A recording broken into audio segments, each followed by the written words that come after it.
Last month, the World Health Organization came out with screen time guidelines for our children. How much screen time is the right amount for our kids? Welcome back to my channel. If you're new here, I'm Stephanie Anderson, and I share ways to help moms work from home when they have little kids. So if that's you, please consider subscribing and hit the little bell so you know when I post new videos each week. The World Health Organization says too much screen time is hurting our kids and their development. They came out with their first ever recommendations last April of 2019. Their screen time recommendations are: no screen time under 2 years of age, 1 hour of screen time under 5 years, and 3 hours of active play for 2 to 5 year olds. The reason is because learning requires movement and play. So let me ask you a question. How much screen time is your child getting? Do you think that's realistic? At first I thought no, but then I did some research and I realized that we've kind of fallen into some bad habits as a family. Have you too? As parents, I think we are tired. I think we are bored with the slow pace of watching a little one all day. I think we don't have other tools at our disposal that work as well as screens do. I think we want our children to be comfortable with technology. I think we think we're doing great because they're doing something educational on their apps or tablets or watching educational shows. And I think we want to be on our screens too. So let's talk about this because I get it. I'm a mom of 3 and I totally understand the need for screens and the way that they help us every day. But let me share with you some tools and some research that I found out when I was looking into this. Are you tired? Well, if you have a baby under the age of 1 or a child that doesn't sleep through the night, then just do what you can to survive, right? I mean, sleep whenever you can, get as much rest as possible, but I know that doesn't always work out. So ask for help.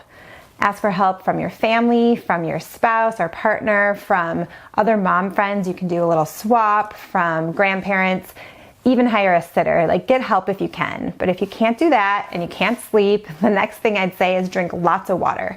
Water is energy. We are made of water. It's important to drink lots of water.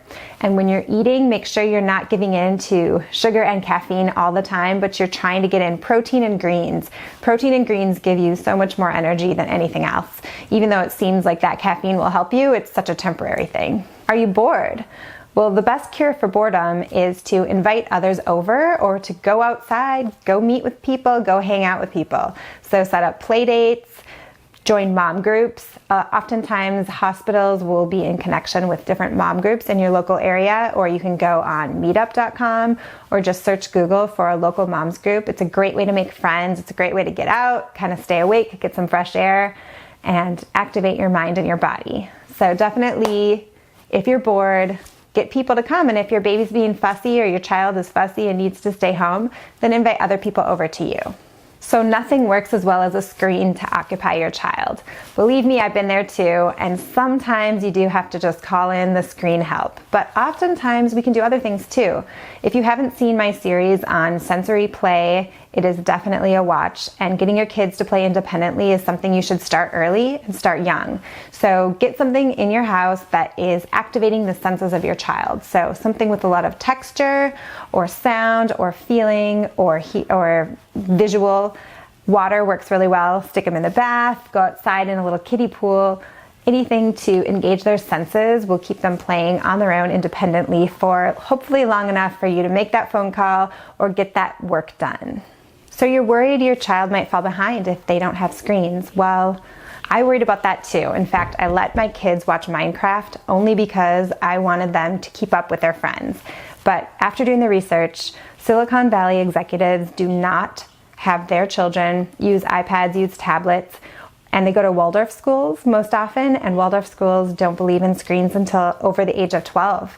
So even though you think you might be hurting, if you want your child to be a creator and not just a consumer, the best thing you can do is fuel their imagination with things that they are doing as opposed to being fed information through the screens. So even though you might think, oh, maybe they won't be quite as good at video games, I think your child will thank you later because they'll be excited about all the things that they got to do when they were young that will help them in the world moving forward. So no biggie, your child's watching Super Y or old reruns of Sesame Street, right? So it's fine. Or they're doing Starfall or some sort of app where they're learning to read. Yes, that is much better than a lot of the other things they could be doing on their screens, but the fact remains that the best thing they're saying that we can do is to do that with our child. So if you are going to be using those apps or watching those TV shows, they are saying you should be with your child and helping them do that at the same time, or better yet, not using a screen to teach them those things. So while it's great to have educational videos on screens, that is fantastic, but it would be even better if you could do it off screen.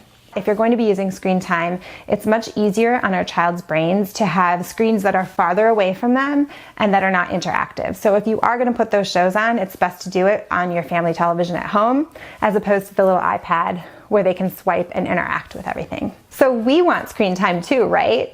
Well, that's great, but modeling is one of the most important things that we do for our kids.